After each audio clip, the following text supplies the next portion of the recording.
What I'd like to do over the next minute is I'd like you to go ahead and find these charges on your periodic table and write them down. That way we can see if you're looking them up correctly and finding their actual charges when they become an ion. You mean the oxidation state? Yep, the oxidation state will be the same thing as charges. So if I say charges, that's synonymous with oxidation state. If I say oxidation state, you know that you're looking up the charge. So that's something we went over yesterday. Remember, nonmetals on your periodic table. Nonmetals on the periodic table that I gave you, that when you look it up, you pick the first number that's listed that's a negative. So most of those nonmetals is going to start out with a negative number. That's the number that you're going to use on these type of naming and writing formula questions. So when you look up the charges, that's what you're going to look up. Okay? So your periodic table is extremely valuable to you. Okay? You leave it or lose it. Okay? Then I have some extras, but it's something that you need to always keep on hand. Know how to use. Okay? I'll give you another minute to do that. Okay? So yesterday I gave you a chart and I said, alright, here on this chart we've got this periodic table. If we say certain rows are going to be certain charges, we said that this row is a +1 charge, this is a +2 charge, this is a +3, this is 0 charge in that row, this is a -1, -2, -3. Okay? If you remember, we did that. And so if you look down those rows, that's kind of what we're looking at. Alright? Now there's some of these in here, in the middle, that when we look at those, they have a lot of different values that are positive. And we haven't got to those yet, and we're not going to get to those until a little bit later. Okay? So if you say, I don't think I can figure out the periodic table, how it goes, which one do I pick? There's a lot of negatives there. First one listed. Or look at your trend. Group 17 is a -1, group 16 is a -2, group 15 is a -3, group 1 is a +1, group 2 is a +2, aluminum group, which is actually group 13, is a +3. Okay? So you can look at that. So nitrogen is what charge? -3. -3. Sulfur? -2. -2. Zinc? 2. Silver? Okay, aluminum. 3. Okay, what are these called up here, these two? What kind of ion? Anion. Okay, they gain electrons. These three are called what? Cations. Okay? Any questions or comments on that? So what we're going to do, we're going to start writing some names of these, but I need to give you some specifics on ionic, what are called binary ionic compounds. That's what we're going to do now. So right now what we're going to do is called binary ionic. We know it's metal, non-metal, or cation, anion compounds. We got just two elements involved. That's what binary means. Two elements involved. A metal ion and a non-metal ion. So we have a cation bonded to an anion.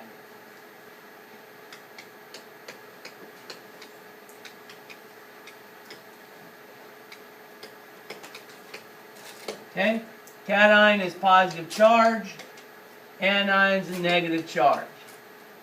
Okay? Another thing we need to know about binary ionic compounds is that when we combine them, the charges balance out to 0. Okay?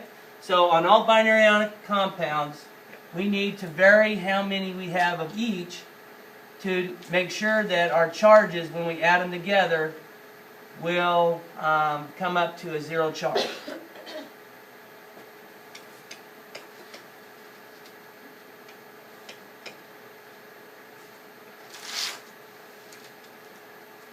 I'm going to go ahead and erase something here. I thought of a statement better to put down.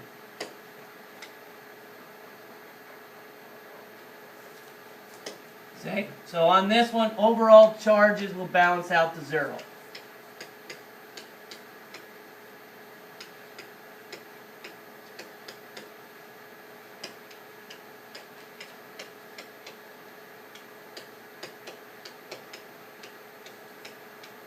Okay? And to balance out to 0.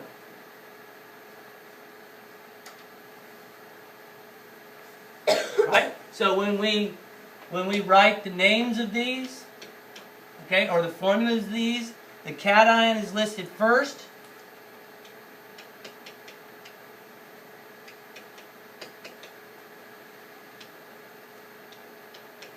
In the name and the formula, and the anion second.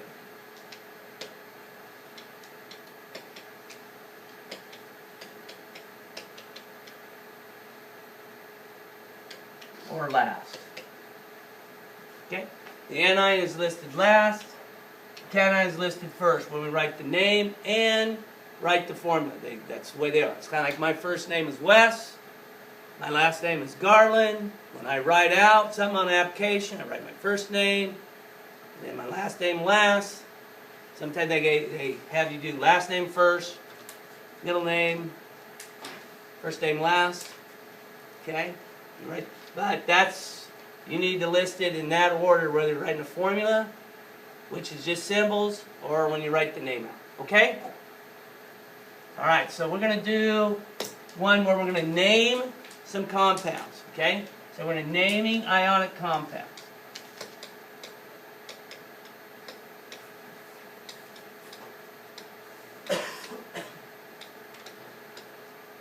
Right? So we're naming ionic compounds. How do we name them? We're going to name the cation first, and then anion second or last, and the ending is going to be IDE. Okay, so they're all ending in IDEs. These all have I's endings. All of them. All of them end in I's.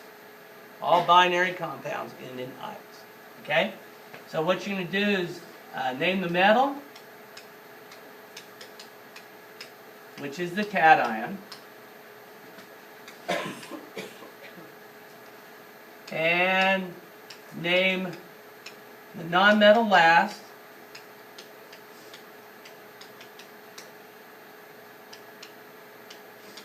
with an ending of IDE.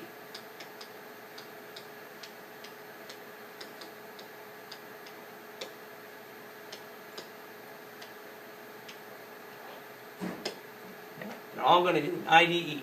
Okay? So let's do two of them here real quick. This is easy. We're going to add something to that here in a second. But I'm going to write BaCl2.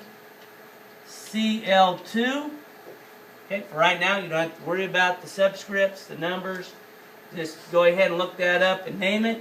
And then Al2O3.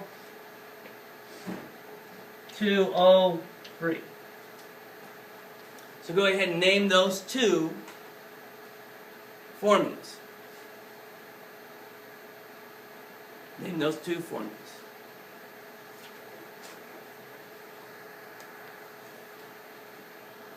That part should be pretty easy, because all you're doing is looking up Ba, writing it out.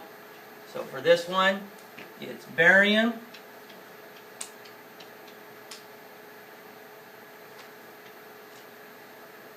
what? Chloride. Not chlorine, it's chloride. See, the difference between chlorine and chloride, chloride has a -1 charge, it's an ion. Chlorine is neutral charged atom. So we need to tell the difference between a chlorine and a chloride. A chloride's -1. Chlorine is its normal atom with no charges. Okay? Alright? So the next one is aluminum oxide. Okay. Aluminum oxide. Any questions on that part? Yes? Do you need to put a dash in between them? No. How do you know to cut out the It's just, usually they're mostly two syllables. The only one that's not two syllable would be iodide, but everything else is two syllables. So you get rid of that second syllable and make it IDE. So why is carbon dioxide? That's a good question. That's carbon dioxide is two nonmetals hooked together, and when you got two nonmetals hooked together, you have a different type of naming system. So this naming system has to be a metal and nonmetal. Has to be ionic. If we have carbon and oxygen put together, those are two nonmetals, and they're molecular. And we'll talk about those tomorrow. We won't talk about those today. Good question. Yeah, well, that's a good question. Okay? Carbon dioxide, yes. Why is it a dye there? Why do we have to put a dye? And that has to do with nonmetals hooked to nonmetals. Okay? All right. So, there's always, you say, well, it can't be that easy. And you're right, it can't be that easy. Okay? What happens is we have some metals that can't decide what charge they're going to be. Now, when you looked up barium, you knew for sure barium was what charge? If you look up barium, what charge is barium?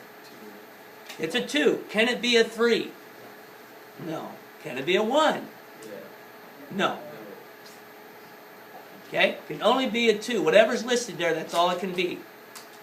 Okay? When you look up aluminum, what can it be? 3. It can't be a 2. Even if it wants to be like a 2, a plus 2, it can't be a plus 2. It can only be a plus 3. Okay? So some of those elements are locked in. They would like to maybe be another charge, but they're kind of set. That's what you are. You're not going to vary your charge. That's exactly what your charge is going to be. Now you look at some of the ones in the middle, and they tend to not decide on a charge until they bond onto something. So look at iron. What charge can iron be? 336. So we've got iron here, and it can be a plus 2, plus 3, or plus 6. Which one is it? Okay. Well, it's kind of like math, where you have to find a value of x or y, knowing the other one, and knowing what it equals. Okay? But these are pretty simple ways in which to represent that. Okay? So, copper, what can it be? 1 or 2. Now, there's ones that are bold print. Don't pick those. If they're bold print, don't pick those, because that's not what we want to look at to decide what their charge is.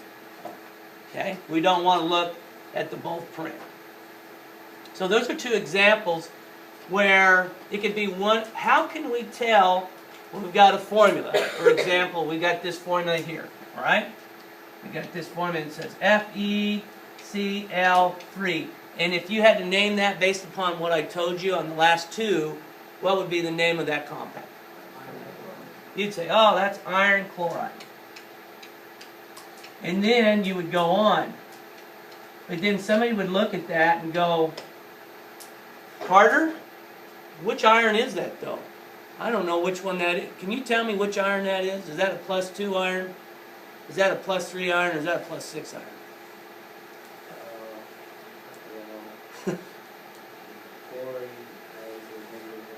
Oh, he's going to figure it out for me. He's going to do the work for me. Good.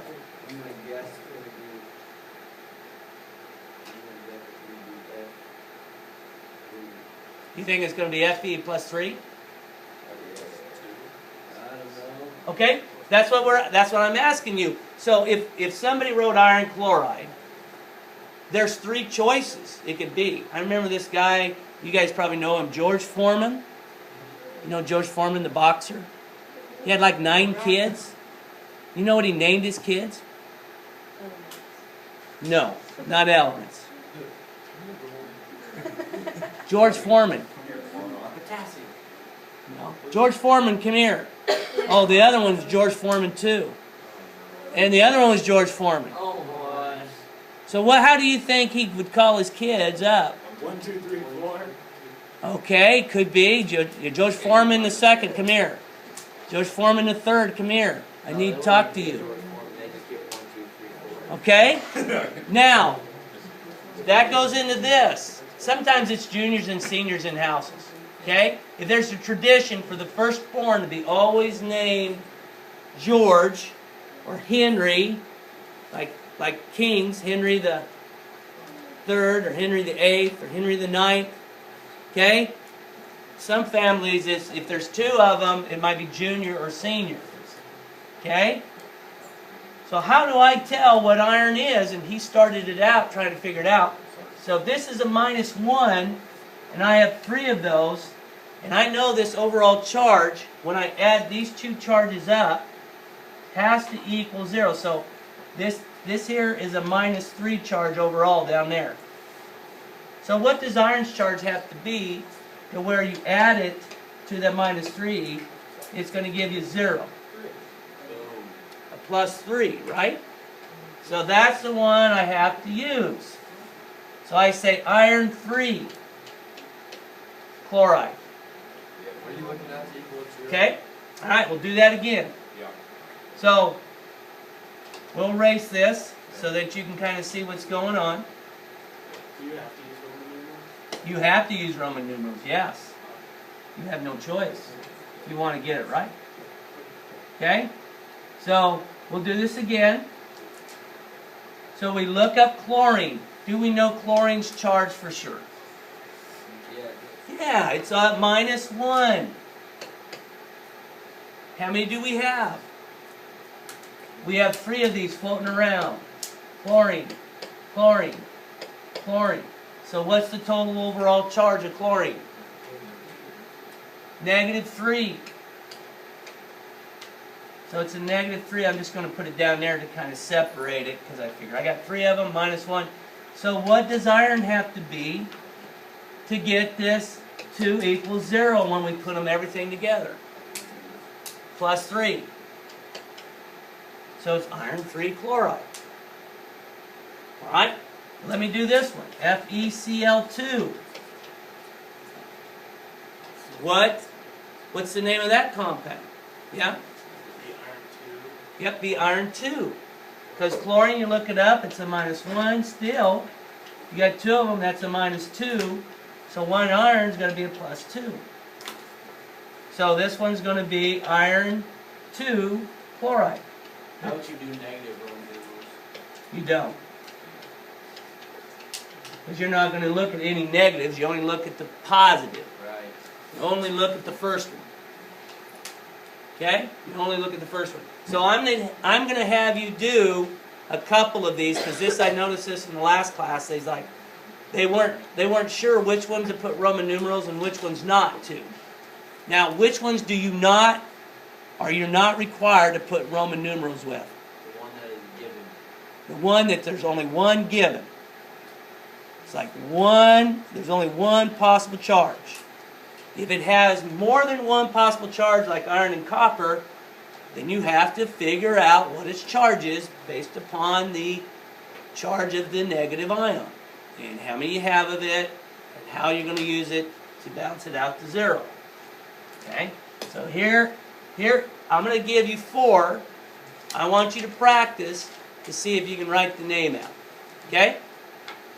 We're just writing the name out. Writing the name out. That's all you're doing. Some of these are really easy. Others that have Roman numerals, you're going to have to figure the Roman numeral out based upon the charge of the negative ion.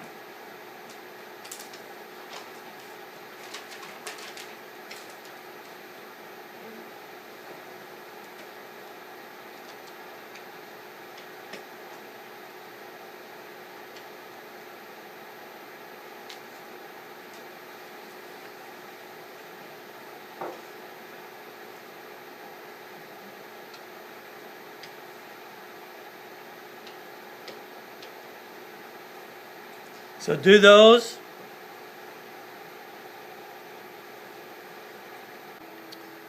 So the first one I gave you was CaCl2. You look up Ca, you know this is an easy one to name. I don't have to find the charge.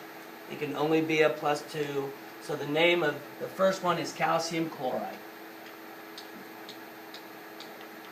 If you put calcium 2 chloride, you're giving me way too much information.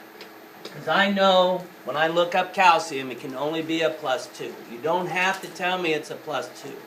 I already know it's a +2. It can only be a +2. So calcium chloride. Okay? The next one. Cu, I look it up and it'd be a 1 or a 2. So now I've got a situation where I've got to figure the charge before I write the name out.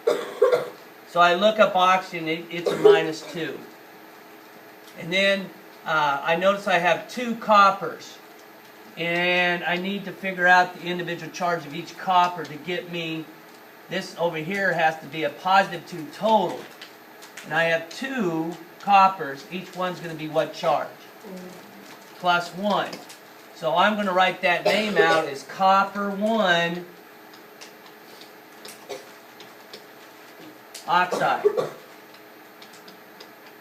Questions? If you write down copper 2 oxide, you're representing it wrong. Okay, you're saying it's a +2. And that would make it a +4. And oxygen's a -2. And you can't have that.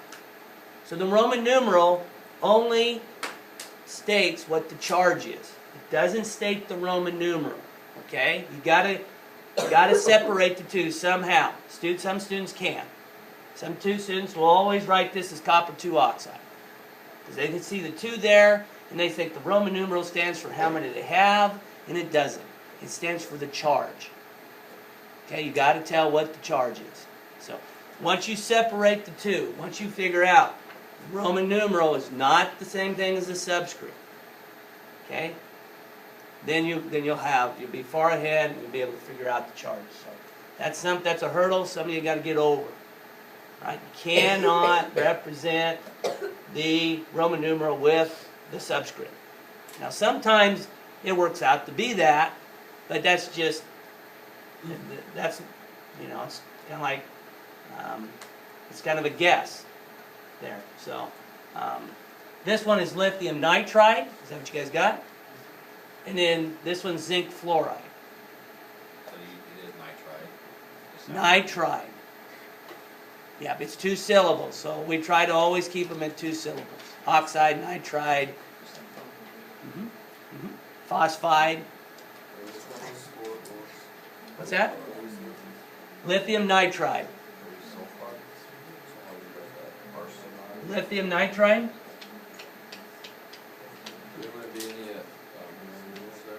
Nope, because lithium can only be a +1. So there's no need for me to say what lithium is.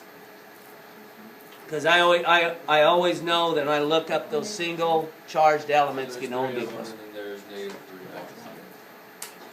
Right. Now, right now, you guys, I've already balanced these out, so if you're trying to look at how they balanced out, that's great. That's good practice. That's what I would do. But you don't have to balance them out. I have them balanced out. I have them right. Okay, I have written them correctly. So all I'm asking you to do is write out the name. If the charge of the unknown, if it's one that has multiple, what they call oxidation states, then you have to write a Roman numeral for that. Let's do something. Okay? I need to move on. We've got to write some formulas now. Okay? So now we've got to take the name and transpose it into the formula. These should be easy based upon what we just did here. Alright? So now I've got a name for you.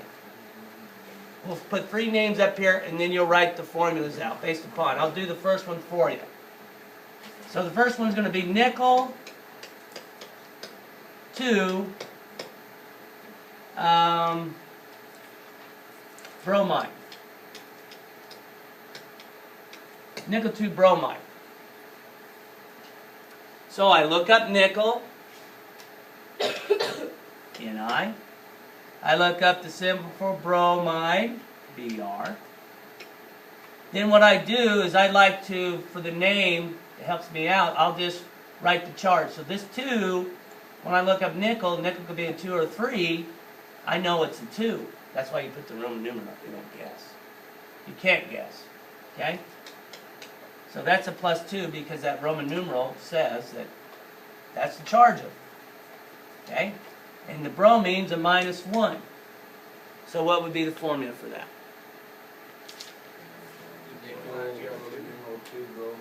No, we don't put Roman numerals in formulas. NiBr2. Why 2? We have to have 2 -1s for every +2 to balance out the chart. Okay? I'll give you another one. Aluminum.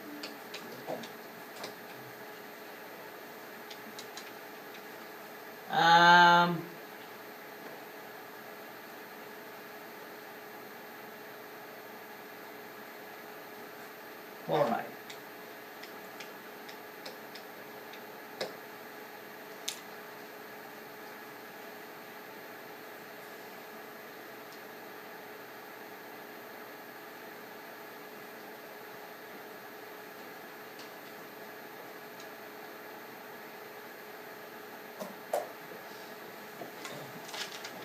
Okay, aluminum's a +3, chlorine's a -1.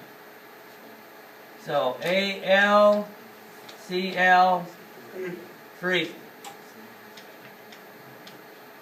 Have to have 3 of them to balance out. Last one I'll give you, and then you guys get to practice on your own. Okay, last one.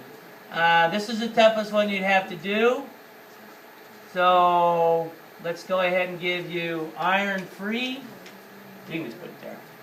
Iron-free sulfide. Figure that one out. Iron-free sulfide.